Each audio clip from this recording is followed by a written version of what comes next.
Hi everyone, CeeCee here once again for another documented life project. This is week 8, so I'm running a little bit behind, but I will eventually catch up.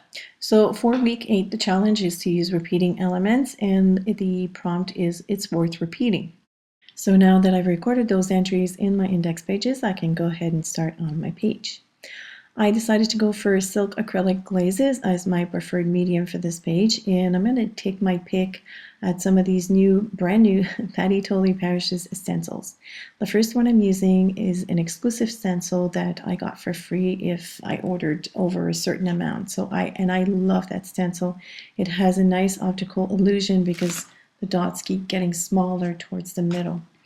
And the first color I'm laying down is African Jade, so it's a very light blue, kind of like a turquoisey blue almost, but very light. And then I'm going to go ahead and use Bolivian blue, which is a much darker blue, but this is not going to hide what I have underneath completely, which is the fun thing about acrylic glazes.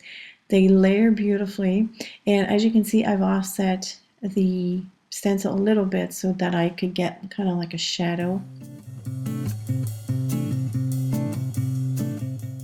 The second stencil I'm using is called Iron Gate, and this one is not brand new. It's from a previous release, but I really love that stencil. And I know that Patti does something called faux patina on her jelly plate with this one, and it comes out gorgeous. The silk I'm using right now is called Key Lime, which is probably one of my favorites. Actually, it's probably my all-time favorite. I love the vibrancy of that color.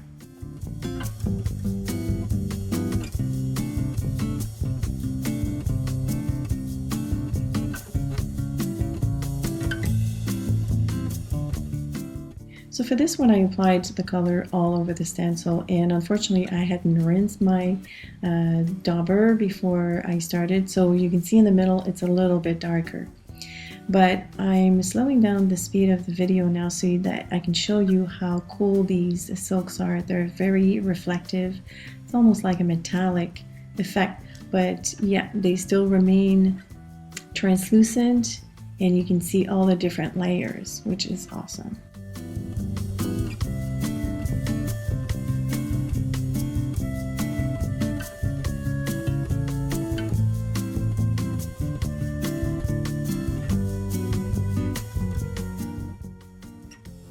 This next color is Guatemalan Green, which I'm going to use to apply through the stencil called Small Orbs.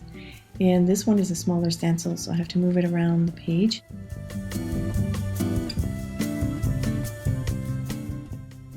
This is the Pictographs stencil, which I love. It's so much fun. All those symbols are so fun to play with.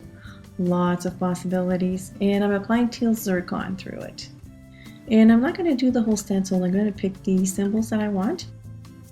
So now that I have all that nice repeating patterns in the back, I'm going to mess it up. My idea was to create this thin black border across the page in just one area, and it turned out to be this big large border of black paint. But I was stuck with it, and I used it. That's what it's all about. Make do with what comes up. So I'm going to use it to write in the quote or the prompt that was given to us. And for this, I'm using a white Sharpie paint pen.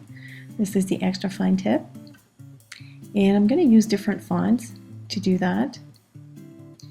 And next, I'm going to use my favorite trick, which is to fatten up, for lack of a better term, all the descending lines of my word, and this kind of makes it look a little bit like calligraphy. I call this my full calligraphy, and please, calligraphers out there, don't judge.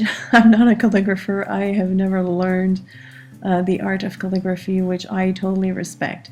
So maybe one day when I have the chance I can do that, but for now I'm making do with what I know. And I'm going to add a little bit of decorations on some of those letters. I'm dotting.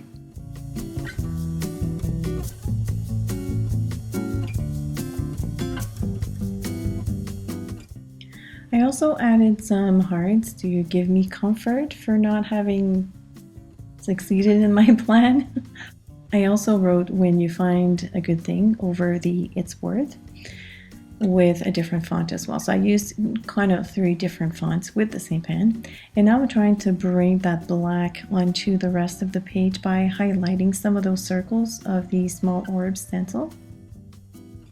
And this is serendipity. The arrow was right at the perfect spot for me to highlight. I decided to do that so that I can be reminded that sometimes a page has its own direction. You are not the boss, and you just got to go with that flow. So I'm adding the date and calling it a day.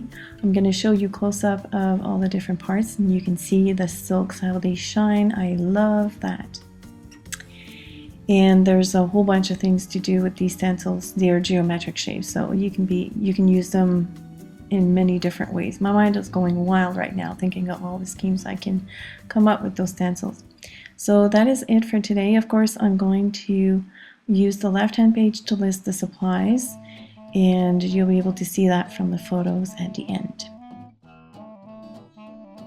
As usual, thank you so much for watching, and if you have any questions or comments, feel free to leave them below, and I will see you later. Bye!